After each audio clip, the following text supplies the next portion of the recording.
읍면동 복지허브화를 현재 980개에서 2,100개로 늘리고 지 담당 공무원 1,623명을 올 상반기 내에 배치하겠습니다.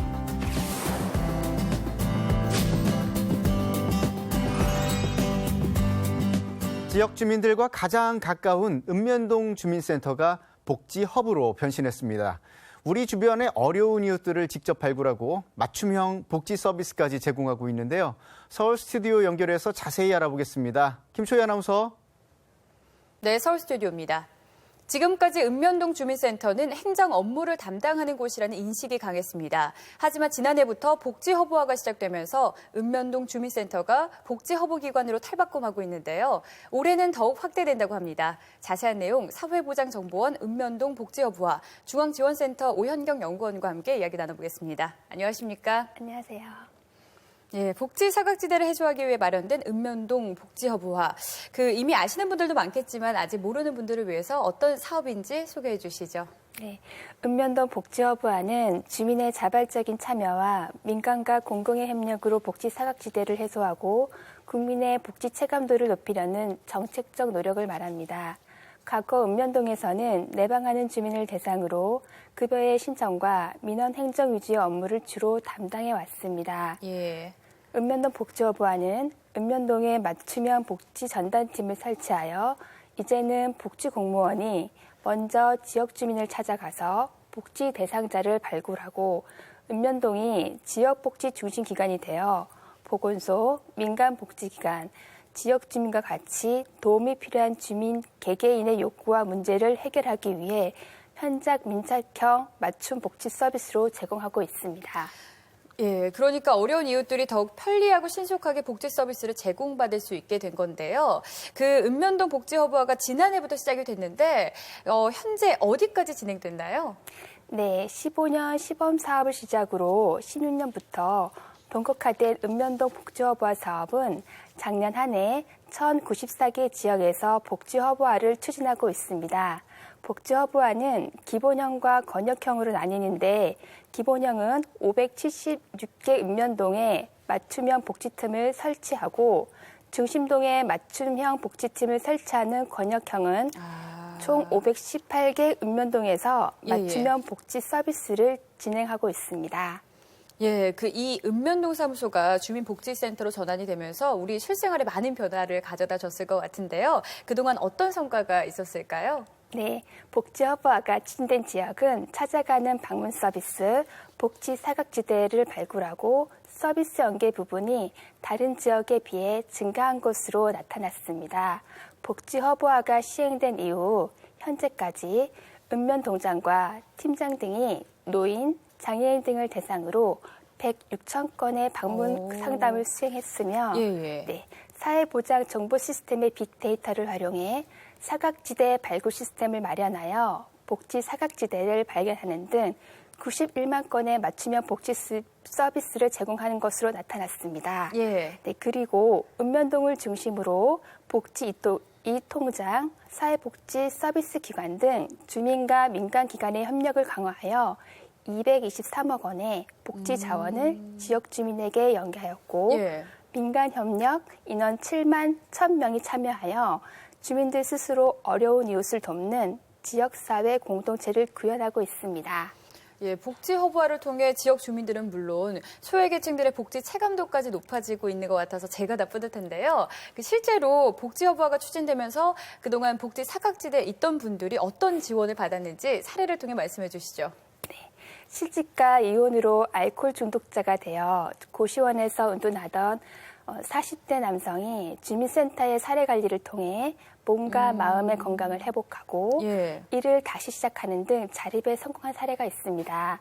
이 외에도 라면으로 연명하는 폐지 줍는 독거노인을 발견하여 맞춤형 급여와 생활용품을 지원하고 체납된 건강보험료와 말벗 서비스를 연계 지원하는 등 가슴 따뜻한 사례들이 많이 있습니다.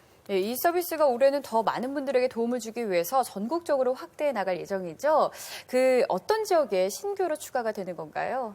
네, 금년에 읍면동 복지허브와 신규 추진 현황을 보시면 강원도 52개 지역을 시작으로 서울 202개 지역, 인천 35개 지역에서 제주 13개 지역까지 예. 금년 1152개 지역을 추가로 전년 대비 2배 이상 확대되어 대부분의 읍면동이 주민을 위한 복지 서비스를 받게 될 예정입니다.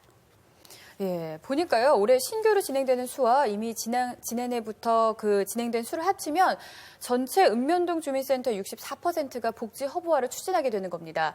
그 두 가지 지원 유형 중에 먼저 기본형은 어떤 지원을 받게 되는 건가요? 네, 읍면동 복지 허브화는 기본형과 권역형으로 나뉘는데 기본형과 권역형 모델은 복지 대상자 수, 복지 인프라 등 지역별 여건을 고려하여 지자체에서 자율적으로 선택하게 되어 있습니다. 예.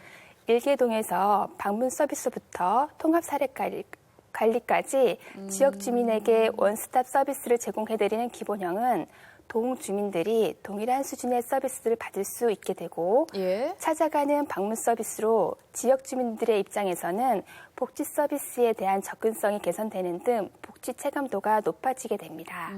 기본형은 한마디로 발로 뛰어 직접 찾아가는 맞춤형 서비스를 제공한다는 건데요. 그렇다면 나머지 그 권역형 모델은 어떤 특징이 있을까요? 네, 읍면동의 중심동에 맞춤형 복지팀을 설치하고 인근 1개에서 4개 읍면동을 중심동이 총괄하는 권역형은 인근 일반동이 방문 서비스와 모니터링을 수행하고 중심동은 해당 권역의 통합사례 관리, 지역의 민간 자원 관리, 민간 협력 체계 구축, 인근 일반동의 복지 업무를 지원하게 됩니다. 예, 정리하면요. 앞서 기본형은 1개 읍면동에서 맞춤형 복지팀을 전담으로 운영하고 그 권역형은 2-3개 읍면동을 하나의 권역으로 묶어서 이제 운영하는 방식인데요. 그 각각 주민들의 서비스 만족도를 높이기 위해서 어떤 지원이 더 있을까요? 네, 도움이 필요한 주민을 발굴하고 방문 상담 업무를 수행하며 복합적인 욕구가 있는 대상자에게는 복지 공무원이 심층 상담을 통해 필요한 서비스를 통합적으로 지원하게 됩니다. 앞으로 읍면동이 우리 지역의 복지 중심관이 되어 편리하고 신속하게 복지 서비스를 제공하게 됩니다.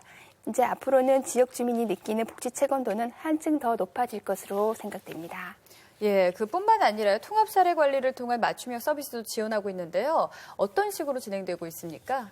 네, 고용, 건강, 사회적 관계, 교육, 경제적 지원 등 복합적인 욕구가 있으나 예. 스스로 해결 방법을 찾기 어려운 지역 주민에게 상담과 공공 민간 자원을 연계하여 문제 해결을 하는 데 도움을 주고 사회 구성원으로서 자립할 수 있도록 맞춤형으로 복지 서비스를 제공하고 있습니다. 예. 통합사례 관리 과정의 절차를 상세히 말씀드리면 먼저 복지 욕구가 있는 지역 주민을 찾아내는 단계로 복지공무원, 통반장, 방문형 서비스 제공 인력, 자원봉사단체 등이 맞춤형 복지팀에 접수시키면은요, 읍면동 복지공무원은 문제 상황과 복지 욕구를 파악하고 초기 상담을 통해 안전, 건강, 일상생활 유지 등 주요 욕구 영역에 대한 대상자의 어려움과 정보를 수집하게 됩니다. 예. 그리고 초기 상담 후 통합사례 관리 대상 가구로 접수되면 대상 가구의 욕구별 형상과 원인을 심도 있게 파악하고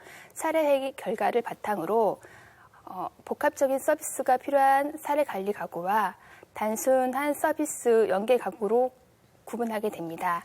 사례 관리 가구와 대상자 가구에 필요한 도움을 주기 위한 예. 서비스 제공 계획을 수립하고 제공하게 되는데 복지공무원은 대상 가구의 욕구 변화와 환경 변화 등을 주기적으로 점검하게 됩니다. 예. 일련의 과정을 통해 사례 관리 개입 목표가 달성되거나 이사 등으로 더 이상 개입이 어려울 경우 종결하고 이후에도 일정 기간 동안 읍면동에서 모니터링을 끝으로 서비스를 제공해드리고 있습니다. 예, 그렇다면 앞으로 그 읍면동 복지허브화 사업의 안정적인 정착을 위해서 남아있는 과제는 무엇이고요? 어떤 점을 개선해야 할까요? 네, 간단하게 말씀해 주시죠. 네. 사례 관리의 질적인 수준을 유지하는 것입니다. 예. 사례 관리의 전반적인 과정에 대한 지속적인 모니터링과 슈퍼비전이 필요한데요. 맞춤형 복지 전담팀 팀장은 사례 관리의 진행 과정과 사례 관리자가 서비스 대상자에게 수행하는 사례 관리 실천과 기록 내용을 잘 점검해야 됩니다.